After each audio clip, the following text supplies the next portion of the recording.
Expedition 66, File 003, do not follow the lights. At 2:44 a.m, 3 rescue lights appeared beneath Blackwater Trench. The problem is, Expedition 66 had not sent a rescue team. The second problem is worse. The lights knew the diver's emergency pattern before the divers used it. This is Expedition 66, File 003. Division Blackwater. Status: recovered footage. Location: Blackwater Trench outer shelf. Warning attached to this file: do not follow the lights. On the night this recording was recovered, Dive Team 3 was not searching for anything alive. Their assignment was simple: recover 2 damaged beacon casings from a previous descent, confirm whether the repeating acoustic pattern from file 001 was still present, and return before oxygen exposure past the 66-second threshold near the lower trench wall. After file 002, Expedition 66 had already changed its language. They no longer called the sound a signal. They called it a response, because something below Blackwater Trench had already proven it could answer, it could listen, it could repeat, and worse than that, it could learn. The team entered the water at 2:12 a.m. Surface weather was calm. No storm activity, no unusual current, no whale migration, no seismic tremor, no reason for the ocean to sound alive. The first 14 minutes of footage are almost completely normal. You can see standard deep dive lights sweeping across open water, small organisms moving through the beam, distant terrain below, nothing approaching the team, nothing following them, nothing visible. But at 2:31 a.m, Diver Hale reported something strange over comms. He said the water ahead of him looked crowded, not with fish, not with debris, with lights. At first, Blackwater Control assumed he was seeing reflected beacon glow from the missing equipment. That explanation lasted exactly 11 seconds, because the lights moved, not drifting, not rising with bubbles, not shifting with the current. They moved like people carrying lamps, slowly, side to side, waiting to be noticed. Diver Hale asked if a second team had been deployed. Control answered no. There was no second team. There were no drones in the water. There were no emergency beacons active within 4 kilometres. And still, the footage shows 3 pale lights ahead of the divers, blinking through the black. 1 blink, pause, 1 blink, pause, then 2 blinks. The same signal pattern used by Expedition 66 rescue teams. 1, 1, 2. At this point, the correct procedure was to stop moving, mark the position, and wait for confirmation from surface control. That is not what happened. Because the 4th light appeared, then the 5th, then the 6th. And once there were 6 lights, the pattern changed. 6 blinks. Pause. 6 blinks. Then darkness. 6. 6. The first visible clue in this file is easy to miss. At 2:37 a.m, one of the lights blinks out of rhythm. It flashes before the others. Half a second too early. That should have made the team turn back immediately. Because living things make mistakes. Machines make errors. But something pretending to be a machine always copies slightly wrong. That was the first sign these were not beacons, they were lantern things. Expedition 66 would not officially use that name until 3 months later. At the time, the file labels called them mobile light anomalies. That term is wrong. They were not anomalies. They were bait. Diver Hale began swimming toward them at 2:39 a.m. His suit camera shows the lights remaining at a fixed distance ahead. No matter how fast he moved, they never got closer. No matter how slow he moved, they never got farther away. They stayed just reachable enough to keep him following. Diver Vale told him to stop. Hale did not answer. Control repeated the order. Hale still did not answer. Then his microphone picked up a second voice inside his helmet. It was quiet, almost buried under breathing. But Echo Division later isolated the sound. It was Hale's own voice. Only older, only tired, only whispering from somewhere ahead of him. It said, "Keep coming. I can see the surface." There was no surface above him, not where he was. Hale was at 184 metres and descending. There was only black water, pressure, and 6 lights blinking in the distance. At 2:41 a.m, diver Vale moved to intercept Hale. Her camera shows Hale swimming in a straight line toward the lights. His headlamp flickers every few seconds. Not from battery failure, from interference. Each flicker matches the same rhythm recorded in file 001, 66 seconds between distortions. The ocean was not just showing them something, it was timing them. That is when Control made the first serious mistake. They asked Hale what he could see. They gave the signal a question, and the ocean answered. Hale stopped moving. His body went still in the water. Then he said, "I see the missing diver." No missing diver was visible on camera. No figure appears in the footage. No body, no suit, no face, only lights. But Hale kept staring forward like someone was standing there, just outside the beams. Control asked him to identify the diver. Hale replied with a name from File 002. A name that had never been released to Dive Team 3. A name that had only appeared in the corrupted audio recovered from the ocean that answered back. This confirms the connection between File 002 and File 003. The lights were not random. They had access to the previous recording. Or the thing beneath Blackwater Trench had access to every recording Expedition 66 made. The lights began moving again at 2:43 a.m. This time they separated. 3 drifted left, 3 drifted right, and a 7th light appeared in the centre. Brighter than the others, warmer, more human. Vale described it as a helmet lamp. She said it looked like someone kneeling on the sea floor, but the depth beneath them at that point was still unreadable. There should not have been a seafloor. Not yet. Their sonar showed open water beneath them for another 400 metres, but Hale's camera showed sand. Flat sand, white sand, and footprints. That should be impossible. You cannot leave footprints in suspended water.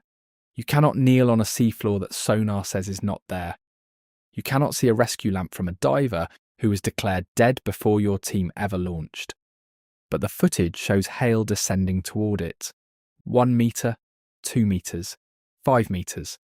Then his depth gauge jumps, not gradually, instantly. 184 metres becomes 266 metres. 266 becomes 366. Then the gauge displays a number no Expedition 66 suit should be able to show. Depth 066, not 66 metres, not 660, just 066. The system had stopped measuring distance. It was measuring something else. This is where file 003 becomes dangerous, because every diver on comms began hearing someone different. Vale heard her brother. Control operator Ives heard his mother. The backup diver heard a child laughing. And Hale heard himself. That is the function of the lantern things. They do not hunt with teeth. They do not chase. They do not attack the body. They create a direction. They make the human mind believe rescue is just ahead. A familiar voice, a safe light, a way home. Then they lead the listener into places where the larger things can find them. At 2:46 a.m, Control ordered all divers to cut exterior lights. Vale obeyed. The backup diver obeyed. Hale did not. For 6 seconds, the screen goes almost completely black. Only instrument glow remains. Then something changes in the distance. The lantern things keep shining. But without the divers' lights, their shape becomes clearer. They are not floating lamps. They are not fish. They are not machines. Each light is attached to something thin, something vertical, something moving just behind the glow. You never see the full body, only the suggestion of limbs bending the wrong way, only the shadow of something turning sideways to avoid the camera, only 6 pale bulbs hanging in the dark, like eyes pretending to be equipment. Then the 7th light lowers, and Hale starts laughing, not loud, not panicked, calm, relieved. He says, "They came back for us." Vale answers immediately, "No one came back." Hale says, "The ocean remembers." That phrase appears for the first time in this file. The ocean remembers. Expedition 66 originally marked it a psychological breakdown caused by pressure stress. That diagnosis was removed after Echo Division found the same phrase hidden in the audio from file 001. Not spoken by any diver, not transmitted by control. Embedded beneath the signal itself. The ocean remembers. At 2:48 a.m, Vale reaches Hale and grabs his suit harness. For a moment, it looks like she may pull him away. Then all 7 lights blink at once. The footage whites out. The audio peaks. And beneath the distortion there is a knocking sound. 6 knocks. Pause. 6 knocks. Pause. Then one final knock from inside Hale's helmet. Not outside. Inside. When the camera returns, Hale is facing Vale. His visor is dark, no face visible. His suit telemetry says his pulse is normal. His oxygen is normal. His temperature is normal. But his voice has changed. He says, "Do not follow the lights." Vale tells him he is already following them. Hale answers, "I'm not speaking to you." For 3 seconds, the camera turns slightly. Not enough to see what Hale sees, just enough to show the lights behind him. They are arranged in a line now, like a path. And at the end of that path, much farther down, there is something else, a larger glow, a fixed point, not moving, not blinking, a light on the ocean floor. There is no confirmed structure at that depth, no station and no base, no beacon, but later files would give that object a name.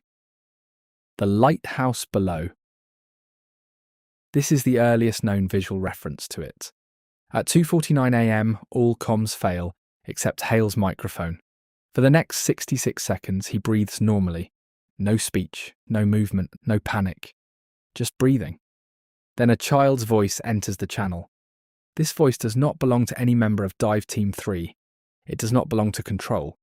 It does not match the missing diver from file 002. The voice says, he heard them first. Then the transmission cuts. When contact returns, Hale is gone. Not dead, not floating, not sinking. Gone. His tether is still attached. His suit beacon is still transmitting. His oxygen feed is still active. But the suit is empty. There is no breach, no blood, no torn fabric. No sign that the body was removed. The suit is simply hollow. Control ordered immediate extraction. Vale and the backup diver began ascending. But the lights followed them. Not from below, from above. That is the part Expedition 66 tried to delete from this file. As the divers rose, the lantern things appeared between them and the surface. They copied the stars, they copied the moonlight, they copied the rescue strobes from the support vessel. For almost 1 full minute, the divers could not tell which way was up. Every direction looked like rescue. Every direction blinked the same pattern. 6-6. Expedition 66 later added a new rule to Blackwater descent training. In any deep water operation, if you see rescue lights before rescue is confirmed, do not approach. If the lights answer your movement, cut your lamps. If the lights copy your signal, stop transmitting. If the lights use a familiar voice, remove your headset. And if the lights form a path, do not follow the lights. Vale survived because she did something no one expected. She shut off her suit audio completely. No comms, no sonar, no beacon pings, no voice, no signal. For 66 seconds, she gave the ocean nothing to copy. When she turned her audio back on, the lights were gone. So was Hale. But something had been added to her suit storage.